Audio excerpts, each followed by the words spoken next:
Before you, pulling to center of frame, is the Axial Gilamon, what we call the Ghoulie Moo, a topic of some varied level of discourse in the comments and in the videos, because this is a very short installment, because within hours of this recording taking place, probably before you even see it, it will be back in a box and probably back to its home somewhere in the Mid-South. Because I think we've run the course. We've arrived at a conclusion that as much as this is not Axial's H10 optic, this is 100% Axial's H10 optic. This is a physical manifestation of gaslighting where, oh, you can make it whatever you want to be, brother. Whatever you want to be. You just throw a bunch of money at it and then it's going to be real good. And I don't think that it's a move forward. The Gilamon does not do anything that any other vehicle cannot do.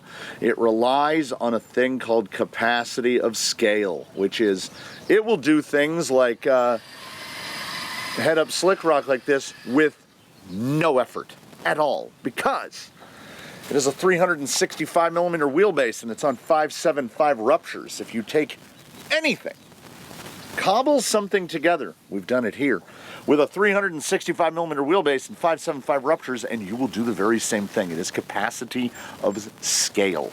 Oh man, it murders my 10th scale lines. Yes, because it's not 10th scale. Now take your 10th scale over to the micro course that they have built for the 24ths. You literally just drive over it. It is capacity of scale. And too many people are confusing it with the capability of the vehicle. The vehicle is no more capable than any other, and in fact, it might be less so.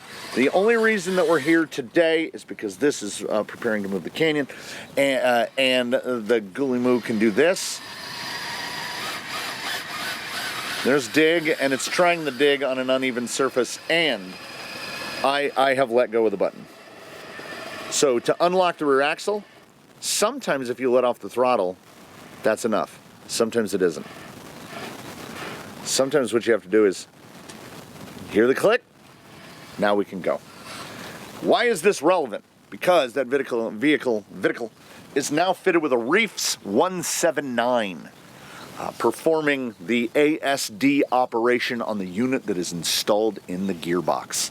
If we go the other way and we do burn, we can do this. And now I have released.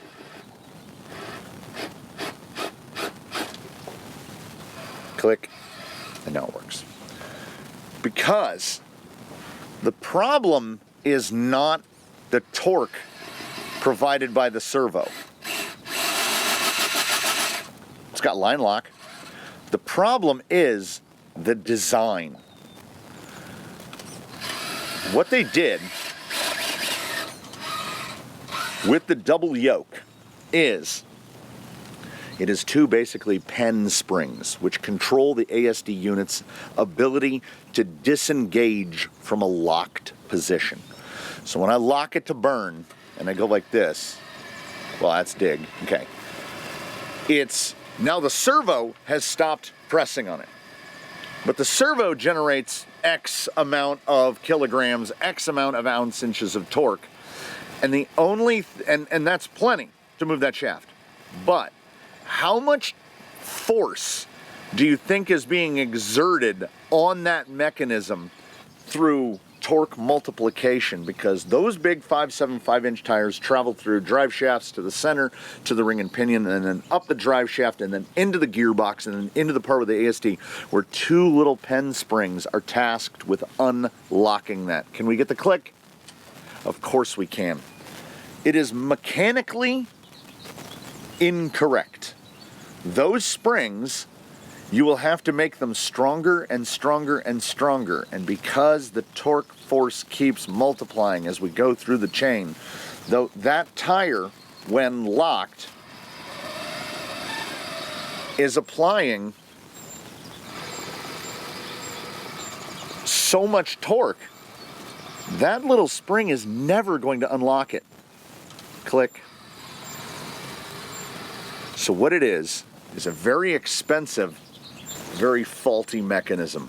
As of this recording, last time I saw one, the ASD unit for an Axial Gilamon is $95. The servo that's fitted in there is $85. So, using Axial's game-changing technology, this is your dig performance for $180.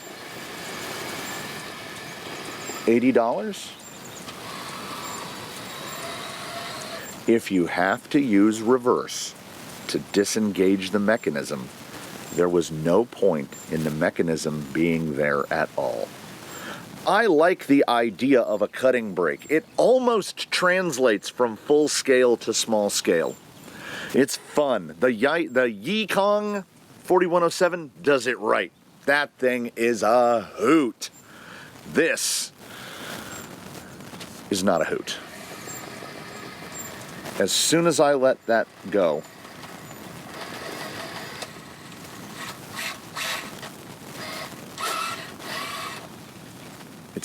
you know what it is? Let's not mince words, shall we? It's bad. It does not change the game. It is not revolutionary. It is improperly designed and poorly executed. And I will take a conventional, single directional, sliding dog dig unit 7 days a week, 24 hours a day, 365 days out of the year. I would prefer nothing over what this is. The implementation of ASD in the Axial Gilamon is turkey bacon. And do you know what's better than turkey bacon? Having no bacon at all. If you ignore the fact that those mechanisms exist and you just treat this as the gigantic 8th scale buggy that it is, it's pretty okay. It's pretty okay. Don't, whatever you do, okay. If you're a Gilamon owner already, I'm not 100% sure which way to direct you. You already own it. The gentleman that owns this already owns it, and he really likes it. And nothing I say can take that away from him, because it is pleasurable to drive around, so long as you do not try to use any, and I mean any, of the Gilamon specific stuff.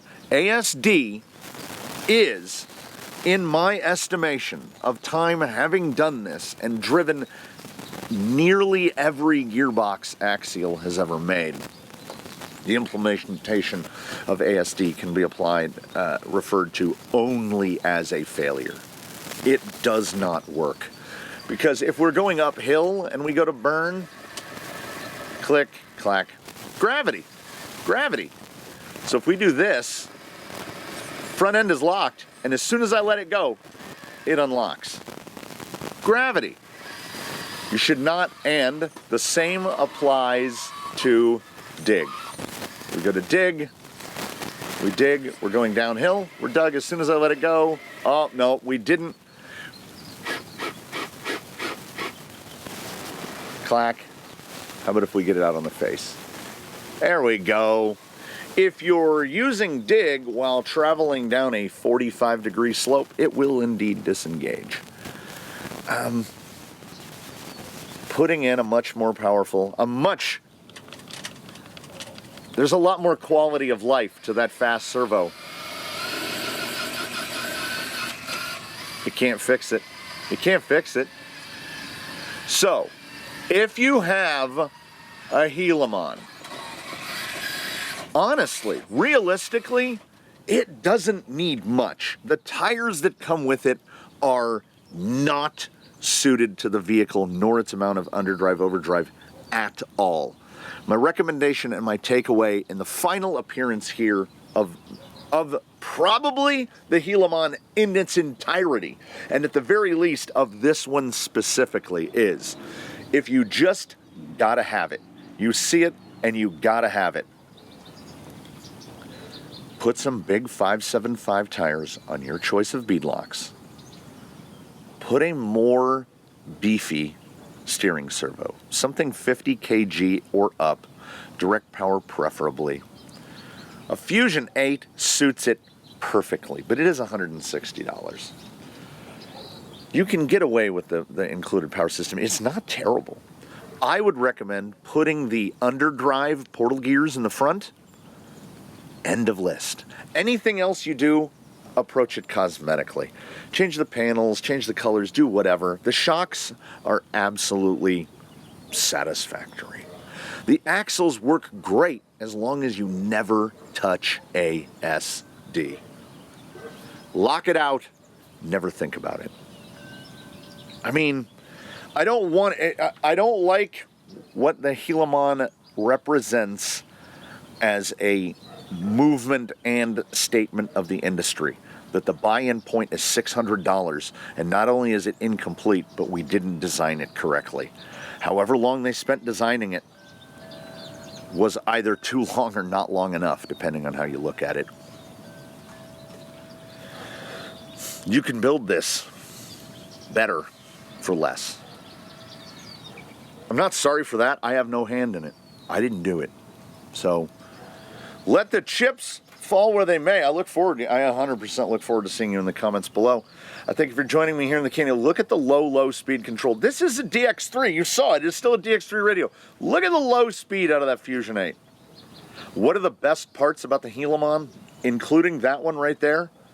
575 ruptures of Fusion 8 and a Reefs 1400. All of the things that are not Gilamon are the best things about the Gilamon. I do wish you the best in all of your future endeavors. I hope to see you in whatever we have coming up next on the channel. I look forward to seeing you in the comments below. I hope that in between now and when we see you again, you one and all do your very best. Have a good one, everybody. We'll see you again here from the canyon with whatever we have on that particular day.